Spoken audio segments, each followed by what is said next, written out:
বাংলাদেশ দল দুবাইতে বাজেভাবে হারলেও রাওয়ালপিন্ডিতে দারুণভাবে ঘুরে দাঁড়াবে বলে বিশ্বাস টাইগার কোচ ফিল সিমন্সের।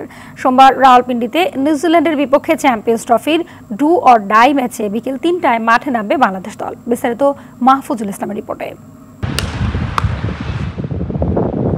দুবাইতে বাজেভাবে হেরে এখন রাওয়ালপিন্ডিতে হবে মুশফিকদের ভাগ্য নির্ধারণ।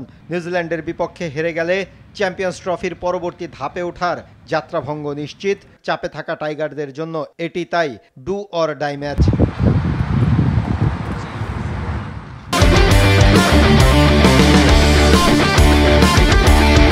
দারুণ ফর্মে থাকা নিউজিল্যান্ডের বিপক্ষে এই ম্যাচে একাদশে একাধিক পরিবর্তনের সম্ভাবনা প্রবল। ফিরতে পারেন Mahmudullah. Balanced bowling line up বাংলাদেশের, তবে শঙ্কার জায়গা টপ অর্ডার, যেখানে ভালো শুরু না করলে ম্যাচ বের করে আনা কঠিন। দুবাই থেকে এখানে এসে ভালো অনুশীলন হয়েছে। রাওয়ালপিন্ডিতে বাংলাদেশের সাম্প্রতিক অতীত ভালো, বড় স্কোরের ম্যাচ হবে। এখানে ৩০০ রান চেজ করার মতো সামর্থ্য আছে আমাদের। প্রথম ১৫-২০ ওভারের খেলাটা গুরুত্বপূর্ণ, সেখানে আমাদের টপ অর্ডারের উপর নির্ভর করবে অনেক কিছুই।